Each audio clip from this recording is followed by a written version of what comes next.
opposition walked out saying that the Prime Minister for at least 1 hour 40 minutes did not speak on Manipur. There were three questions raised by the opposition. Question 1, why didn't the Prime Minister visit Manipur? Question 2, why did he break his silence after only 80 days? Question 3, why hasn't he sacked the Chief Minister Biren Singh? The opposition says none of the three questions were answered. But I want to bring in our National Affairs Editor, Rahul Shrivastava, who's joining us right now from the news studio. Rahul, the fact is, all of that could have been encapsulated by Gaurav Gogoi with the right to reply. Why would the Congress refuse the right to reply?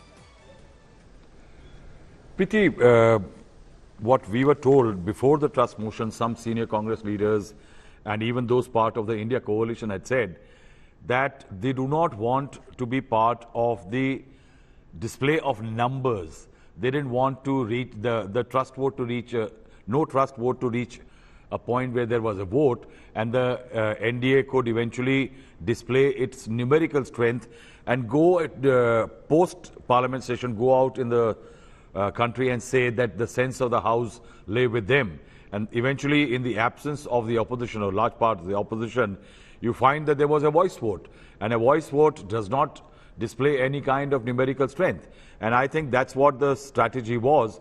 And I think it was helped by the Prime Minister. I think even the BJP doesn't mind it, primarily because had it been an opposition was there and there was attempt to question or seek clarifications, it would have been difficult. Because if you see the entire debate, the basic idea was to make the Prime Minister speak, but it was not that it should be a Xerox copy of all the speeches of the Prime Minister put together with a little sprinkling of what the party has done as far as the Northeast is concerned, as far as the problems in Northeast all created by the Congress party, and also that whatever has happened, at one time the seeds were sown by the Congress party.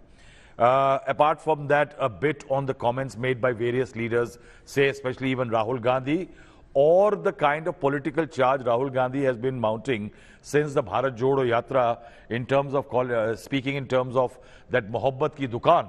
So what the Prime Minister has eventually created is a template for his party, cadres, the NDA and others, is the Ghamandiya Alliance, that is for India, the Ghamandiya Alliance.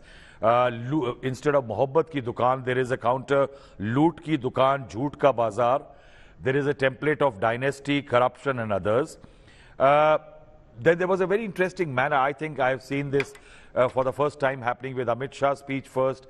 The Prime Minister talking about how states have expressed a sense of no confidence in the Congress party, how the Congress party has no confidence in institutions in India, be it banking, LIC, HAL and others. Basically going back to the Rafale charge last time around, and also that how Anil Ambani's company got charged contracts, which are eventually going to hurt the interest of HAL, the Indian subsidiary for manufacturing aircraft and aircraft parts. Then he has very clearly tried to do one thing. Apart from attacking India, the coalition, he has tried to create a sense of doubt about the Congress among the constituents of India coalition.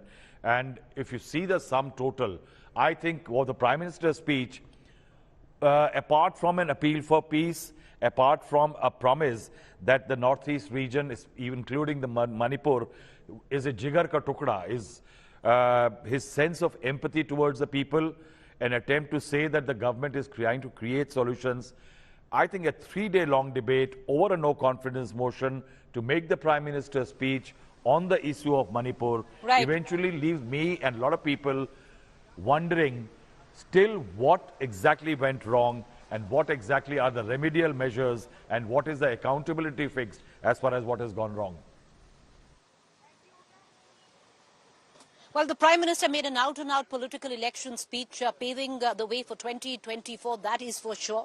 Whether he touched upon Manipur very briefly, the three questions that were raised on why the Prime Minister did not go to Manipur, why was he silent for 80 days and only break his silence after 80 days, and why he did not sack the Chief Minister of Manipur, Biren Singh. All three questions went unanswered, at least in the Prime Minister's speech. But what has happened, viewers, the no-confidence motion mooted by the united opposition has been thrown out of the House. It has been completely slammed out, if one would suggest, and Now, moving on to the war of perception. The no confidence motion defeated, but what about the war of perception?